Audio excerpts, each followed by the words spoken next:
এখানে গোবিন্দ মন্দির, কাকু এই সাইডে এই হ্যাঁ আমি ঠিক আছে আমার ঠিক আছে। মা বাবাকে স্মরণ করছি, স্মরণ করছি। আমি আমার মা বাবার চরণে প্রণাম জানাই,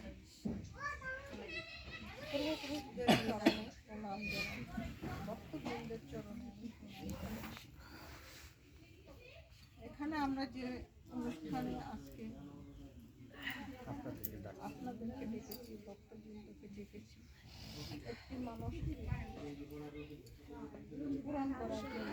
যারা মানুষ করেছিলেন তারা এই জগতে নাই, তারা অনন্তে বিলীন। তাদের থাকাকালে আমি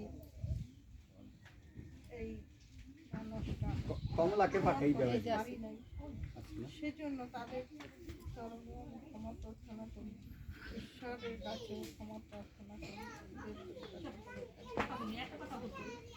আজ ঠাকুরের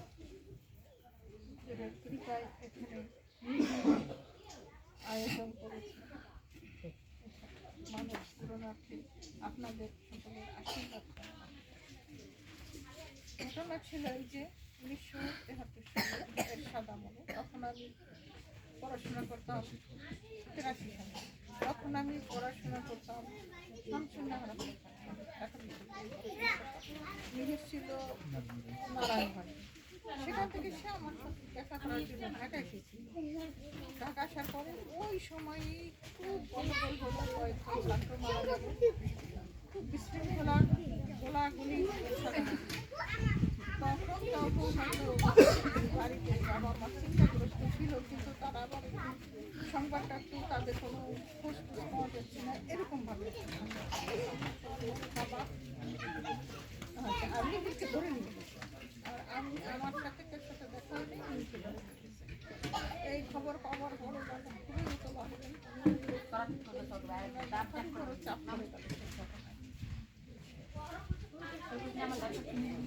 বাবা আমার কত ছিল,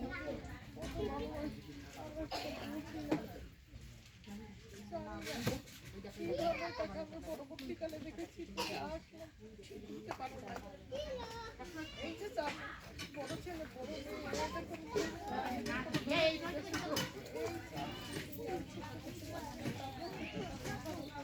একটু চাকরি ঝামেলা হয়ে গেছে। তখন তিনি মানত করেছিলেন যে আমরা ভালো থাকি, সেজন্য আমাদের ওজনে পরিমাণ ছিল। তো এর সাথে ঘটনার পরে ওই সময় ওই গন্ডগোলের ভিতর দিয়ে আমি বিশেষ পরীক্ষা দিই এবং আমার চাকরি হয়ে যায়। আমি তারপর চাকরি করি, সঙ্গে সঙ্গেই তো আর মা মানত করেছিলেন যদি আমাদের সুখবর যে আনবে প্রথম তাকে উনি দুধ দিয়ে স্নান করাবেন। তো ঢাকা থেকে ফেরত কারোর সাথে অনন্ত দাদার দেখা হয়েছিল। অনন্ত দাদা,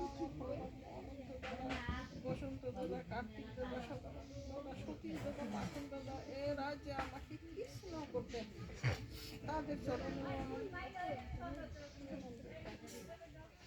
অনন্ত দাদা আসলেন। কারোর সাথে ঢাকায় ফেরত একজনের সাথে দেখা হলো, জিজ্ঞেস করলেন যে ওরা কেমন আছে। তো উনি বললেন যে ভালো আছে, কোনো সমস্যা নেই, তারা ভালো আছে। এই খবর নিয়ে অনন্ত দাদা আসছে বাড়িতে খবর পৌঁছে দিতে। তো বলছে যে ভাইয়া তোমার চিন্তা করবো না, তোমরা তো ভালো আছে। খবর পেয়েছি আমি, ঢাকা থেকে ওরা ফেরত আসছে, তাদের সমস্যা নেই, কিছু ভালো আছে তারা। তখন অনন্ত দাদাকে ডাকছে, দাঁড়াও বাবা দাঁড়াও, একটু আমি এই মানত করেছিলাম যে ওদের ভালো খবর যে প্রথম আসবে তাদেরকে দুধ দিয়ে স্নান করাই দিল, আমি দুধ আনতেছি, তুমি এখানে দাঁড়াও। অনন্ত দাদা বলছে ভালো, আমি যাই স্নান করবো, তারপরে অনন্ত দাদাকে দুধ দিয়ে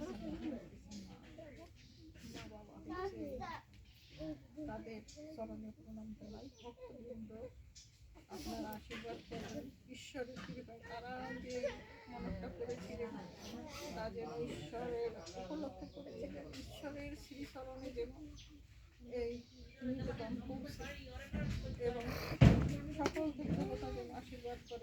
আপনারাও যেন আশীর্বাদ করেন আমাদের জন্য মঙ্গল হয়, মঙ্গল কামনার জন্য বাবা মা প্রার্থনা করেছিলেন আমরা যেন চিরদিন সেই মঙ্গলের ভিতর দিয়ে যেতে পারি, সেই ভালোর ভিতর দিয়ে যেতে পারি। আপনারা আশীর্বাদ করবেন। এই কিছু তোমার মনের কোনো আবেগ থাকলে সেটা বলতে